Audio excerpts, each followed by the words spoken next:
आज जो हमारा टॉपिक बेसिकली वो है how to find a factorial of a number.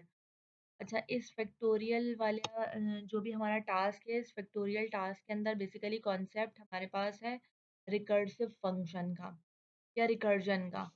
हमसे जो है वो अक्सर औकात इंटरव्यू के अंदर क्वेश्चन पूछा जाता है, क्या फंक्शन के अंदर फंक्शन कॉल हो सकता है?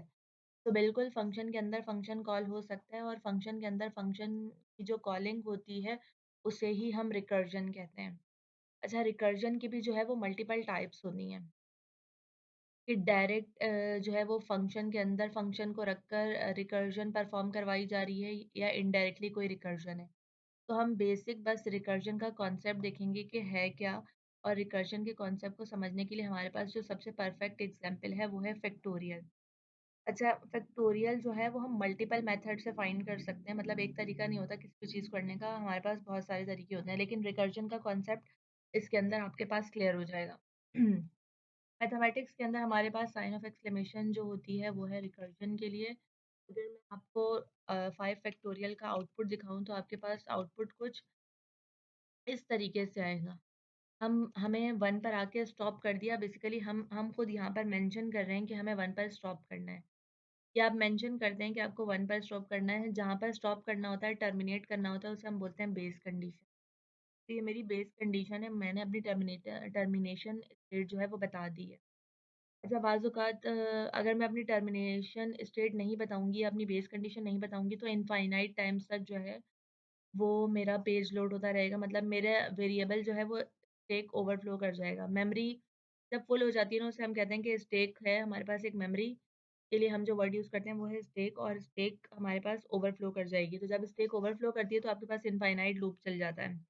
और यही प्रोग्रामिंग के अंदर आपके पास फॉर लूप, व्हाइल लूप के अंदर जो है वो इस तरह के आते रहते हैं एरर्स, क्योंकि आपके इनफ़ाइनाइट लूप चल जाते हैं, क्योंकि आपने टर्मिनेशन स्टेट या बेस स्टेट नहीं बताई होती। आपको यहाँ पर टर्मिनेटेड स्टेट मैंने बता दी है कि मेरे पास 1 है, यानी बेस कंडीशन का आउटपुट कुछ इस तरीके से मिलेगा।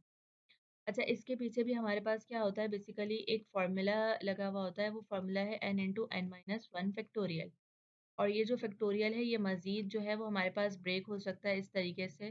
मैंने कहा n into n minus 1 multiply by n minus 2, same इसी तरीके से मल्टीप्लिकेशन ऑफ n माइनस 3, और फिर मल्टीप्लिकेशन ऑफ n माइनस 4। तो आपको जो कुछ आउटपुट मिलेगा वो आउटपुट यही मिलेगा कि मेरे पास सबसे स्टार्टिंग पॉइंट n क्या है इस वक्त, 5। और अगर मैं n माइनस 1 करूँगी तो मेरे पास 4 आ जाएगा। फिर अगर मैं n माइनस 2 करूँगी तो मेरे पास 3 आ जाएगा। 5 में से 2 माइनस करूँगी तो मेरे पास 3 आ जाएगा। फिर सेम इसी तरीके से आपको 2 आउटपुट मिलेगा, और फिर सेम इसी तरीके से अगर 5 में से 4 को माइनस करेंगे तो आपको 1 मिलेगा। अभी भी जो आपको आउटपुट मिल रहा है वो है आपके पास 120। ये तो मैथमेटिक्स का एक फ़ॉर्मूला है और आपकी एक सिंपल सी लॉजिक है, लेकिन हम इसको जेएस के अंदर किस तरीके से इम्प्लीमेंट करेंगे? तो जावास्क्रिप्ट में इम्प्लीमेंटेशन के लिए सबसे पहले मैं एक वेरिएबल ले लेती हूँ। उस वेरिएबल के अंदर मैं अपना अभी वेरिएबल फिक्स कर रही हूँ। हम यूज़र से चाहें तो यूज़र से इनपुट लेकर जो है वो फैक्टोरियल फाइंड करवा सकते हैं। लेकिन इस वक़्त इनिशियली मैं एक स्टैटिक वेरिएबल से ही काम स्टार्ट कर रही हूँ। मैंने नम नाम का एक वेरिएबल क्रिएट किया, उसके अंदर कुछ वैल्यू स्टोर करवा दी। अब मैं अपना फंक्शन एक क्रिएट कर रही हूँ, मेरे फंक्शन का नाम है फैक्टोरियल। एज़ यूजुअल हम एक एरो फंक्शन का इस्तेमाल कर रहे हैं। अच्छा, अब इसके अंदर मैं अपनी बेस कंडीशन मेंशन कर रही हूँ कि मुझे जो है वो अपना फैक्टोरियल कब स्टॉप करवाना है। तो मैंने कहा कि जब मेरे पास number should be strictly equals to 1 हो, तो मुझे क्या रिटर्न कर दो? 1 रिटर्न कर दो। अब आपको अभी इस वक़्त ये 1 समझ नहीं आएगा क्या आउटपुट आ रहा है, लेकिन इस वक़्त आपके पास नंबर 1 के बराबर है भी नहीं, स्ट्रिक्ट इक्वल है भी नहीं, तो आपके पास ये इफ कंडीशन चलेगी भी नहीं, तो हम पहले एल्स पे चल जाते हैं। एल्स वाले पार्ट पर पहले चलते हैं, फिर उसके बाद वापस बैकवर्ड आएँगे तो देखेंगे। अभी हम फॉरवर्ड काम कर रहे हैं। मैंने कहा जब एल्स वाली कंडीशन चलेगी तो मुझे उसमें क्या आउटपुट चाहिए? नम मल्टीप्लाई बाय फैक्टोरियल फंक्शन को कॉल करवाऊँगी अपने फैक्टोरियल का n माइनस 1। अब यहाँ पर जो आपके पास कंडीशन आ रही है ना वो है रिकर्सिव कंडीशन। आपने अपने फंक्शन को फंक्शन के अंदर कॉल करवा दिया बट डिफरेंट पैरामीटर अभी करवाया है। बेसिकली अभी आपके पास हो क्या रहा है, अब मैं अपने फंक्शन को कॉल भी करवा दी। कंसोल पर आई और मैंने कहा मेरे फंक्शन का नाम है फैक्टोरियल और इसका जो पैरामीटर है वो है नम। ठीक है, अब हम इसको समझते हैं कि हमारे पास हो क्या रहा है। देखिए आपके पास स्टार्टिंग में क्या है, नम के अंदर 5 है, तो ये फंक्शन तो अभी चलेगा भी नहीं क्योंकि आपने पैरामीटर डाला ही नहीं। तो हमने क्या कहा कि जो मेरा फंक्शन चलेगा वो एक पैरामीटर लेके जाएगा। तो जब ये पैरामीटर के अंदर पैरामीटर आ गया, इस पैरामीटर के अंदर अब वैल्यू क्या आ रही है, आपके पास 5 आ रही है। जब इफ वाला पार्ट एग्जीक्यूट होगा, नंबर क्या है इस वक्त 5, और 5 जो है वो 1 के बराबर नहीं है, तो ये वाली कंडीशन चलेगी नहीं। तो सबसे पहले एल्स वाली कंडीशन चलेगी। एल्स वाली कंडीशन के अंदर आप लोग क्या करवा रहे हैं, एक रिटर्न स्टेटमेंट करवा रहे हैं। मतलब अभी रिटर्न करवा रहे हैं, आपने कहीं प्रिंट वगैरह नहीं करवाया। रिटर्न में स्टेटमेंट में क्या दे रही हूँ, मैंने कहा कि नंबर को मल्टीप्लाई कर दो factorial of n minus one. तो नंबर इसके पास आपके पास क्या है इस वक्त 5। 5 multiply by factorial of n minus one, function फिर कॉल हो गया। n क्या है 5, 5 में से 1 माइनस किया तो 4 आ गया आपके पास आउटपुट। तो आपके पास जो इस वक्त कंडीशन होगी वो n मल्टीप्लाई बाय और दिस फंक्शन फैक्टोरियल ऑफ 4। यहाँ पर जो आपके पास आउटपुट आएगा ना कुछ इस तरीके से आएगा। मैं आगे आपको लिख के बता देती हूँ। 5 मल्टीप्लाई बाय फैक्टोरियल ऑफ 4 मतलब फंक्शन दोबारा कॉल हो गया। अब जब फंक्शन दोबारा कॉल हो गया ना तो यहाँ पर तो वो आया भी नहीं। तो उसने क्या किया, फंक्शन दोबारा कॉल हो गया। अब जो नम के अंदर वैल्यू गई है, नम पैरामीटर के अंदर वो गया है 4। तो फिर से हमारे पास ये कंडीशन हो गई है फॉल्स। फिर से हमारे पास क्या चलेगा, एल्स स्टेटमेंट चलेगा। जब हमारे पास फिर से एल्स स्टेटमेंट चलेगा तो हमारे पास इस वक्त नंबर के अंदर क्या वैल्यू आ रही है, आपके पास 4 आ रही है। ठीक है। अच्छा, अब मैं दोबारा से ये स्टेटमेंट यहाँ पर ले आती हूँ। अब आपके पास जो आउटपुट आएगा दूसरा, वो कुछ इस तरीके से है। आपके पास नंबर के अंदर वैल्यू आ रही है 4 और फैक्टोरियल 4 माइनस 1 आपके पास आउटपुट आ जाएगा 3। ठीक है। फिर आपके पास दोबारा से फैक्टोरियल n माइनस वन 3 आ रहा है, यानी दोबारा से आपके पास ये फंक्शन जो है वो कॉल हो रहा है। ठीक है। अब दोबारा से फंक्शन कॉल होगा तो दोबारा एज अ पैरामीटर 3 जाएगा। जब 3 जाएगा तो फिर से आपके पास ये कंडीशन फॉल्स हो जाएगी, फिर एल्स वाला स्टेटमेंट एग्जीक्यूट होगा। और जब एल्स वाले स्टेटमेंट एग्जीक्यूट होगा तो फिर आपके पास कुछ इस तरह से दोबारा आउटपुट आएगा। और इस वक्त आपके पास नंबर के अंदर क्या आ रहा है, 3 आ रहा है। और n माइनस वन करूँगी, 3 माइनस वन करूँगी तो आपके पास 2 आएगा। फिर से ये फंक्शन कॉल हो रहा है, मतलब रिकर्जन हो रही है। फंक्शन के अंदर फंक्शन इटसेल्फ कॉलिंग हो रही है। तब आपके पास यहाँ पर 2 पैरामीटर आ गया। 2 पैरामीटर आ गया, इसने चेक किया, फिर कंडीशन फॉल्स हो गई, फिर एल्स वाला स्टेटमेंट चला। अब नंबर के अंदर आपके पास क्या आ रहा है इस वक्त, 2 आ रहा है। ठीक है। तो हमारे पास जो फर्दर कंडीशन है वो क्या आएगी कि मेरे पास नंबर के अंदर 2 आ रहा है और 2 माइनस वन किया तो मेरे पास आउटपुट कुछ 1 आ गया। अब दोबारा से ये फंक्शन कॉल हो गया। जब दोबारा ये फंक्शन कॉल हो गया ना तो इसने देखा कि अब नम के अंदर पैरामीटर के अंदर 1 वैल्यू आ रही है। जब ये यहाँ पर आया, इसने चेक किया 1 should be strictly equals to 1, तो कंडीशन हमारे पास हो गई ट्रू। जब हमारे पास कंडीशन ट्रू हो गई तो हमें रिटर्न स्टेटमेंट में क्या मिल रहा है, 1। यानी हमें आउटपुट में जाके क्या दिखाना है, मतलब आउटपुट अब एज अ 1 लेके जाना है। तो पहले फॉरवर्ड काम हो रहा था, मतलब एक-एक नंबर को चेक करके अंदर की एग्जीक्यूशन हो रही थी, अब बैकवर्ड होगा। अब जैसे ही रिटर्न स्टेटमेंट में इसको 1 मिल गया ना, तो ये क्या चलेगा, ये वापस आएगा। तो नंबर पैरामीटर के अंदर इस वक़्त आपकी वैल्यू क्या आ रही है, 1 आ रही है।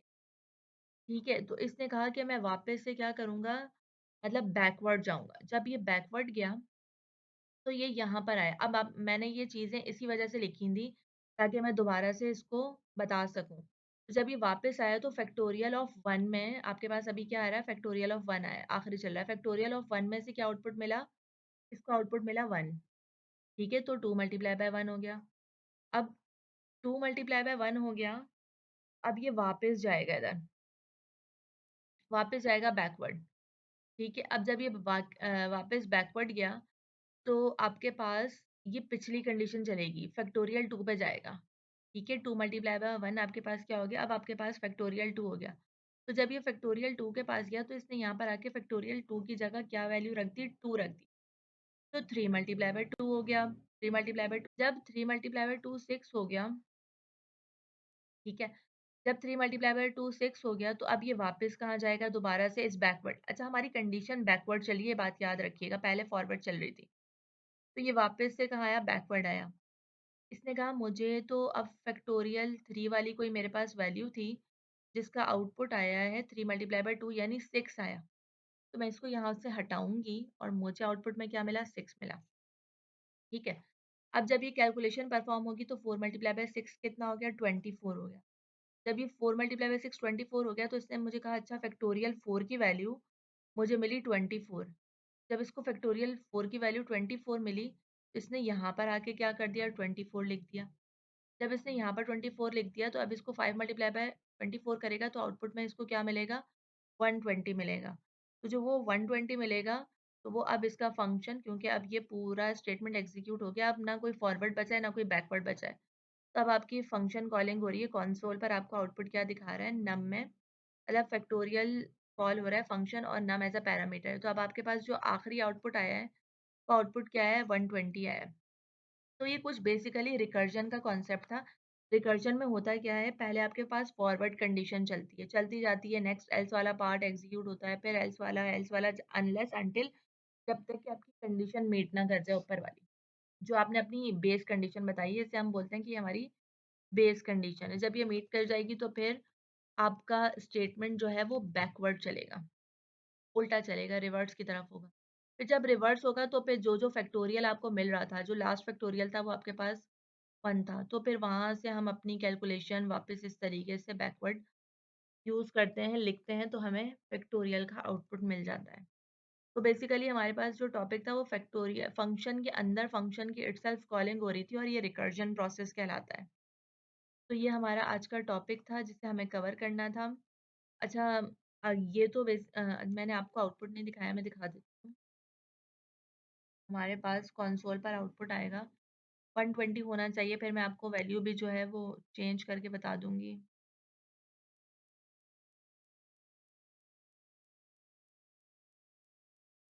ठीक है, तो n इज़ नॉट डिफाइंड। ठीक है, n is not defined means के नम। अच्छा, अब यहाँ पर आ जाते हैं तो ये मुझे क्या आउटपुट दिखा रहा है 120। वापस आ जाते हैं, मैंने कहा मुझे 3 का फैक्टोरियल लेना है। तो अब ये रिकर्जन इतनी दफ़ा ही एग्जीक्यूशन होगी, ये ज़्यादा मर्तबा नहीं होगी 3 मल्टीप्लाई बाय 2 मल्टीप्लाई बाय 1। 3 दफ़ा ये रिकर्सिव फंक्शन चलेगा तो आउटपुट में आपके पास क्या आ रहा है? 6 आ रहा है। इसी तरीके से मैं अगर 10 का रिकर्जन निकालती हूँ तो मेरे पास क्या आता है? ये फैक्टोरियल निकल रहा है आपके पास। तो ये एक छोटी-सी लॉजिक थी, पहले फॉरवर्ड कंडीशन चलती है, फिर बैकवर्ड कंडीशन चलती है। इसी तरीके से हम एक टास्क परफॉर्म कर सकते हैं इसका कि भाई मैं आपको एक रेंज बता रही हूँ, एक रेंज मैंने डिफाइन की है कि 2, 8 या 1, 5 मुझे इस रेंज के दरमियान के नंबर्स प्रिंट करवाने हैं। तो वो हम किस तरीके से करवाएँगे, वो भी बाय रिकर्जन ही होगा, वो आप अपने तरीके से परफॉर्म कर सकते हैं। रिकर्जन का अगर आपको एक टास्क सॉल्व करना है तो आप एक रेंज के दरमियान के नंबर्स प्रिंट करवा सकते बाय यूजिंग रिकर्जन प्रोसेस। ठीक है, रिकर्जन मेथड क्योंकि हमारे पास और भी मेथड होते हैं लेकिन इससे आपका फंक्शन के अंदर फंक्शन कॉलिंग का कॉन्सेप्ट आएगा। तो हमारा टॉपिक आज का यहीं तक का था।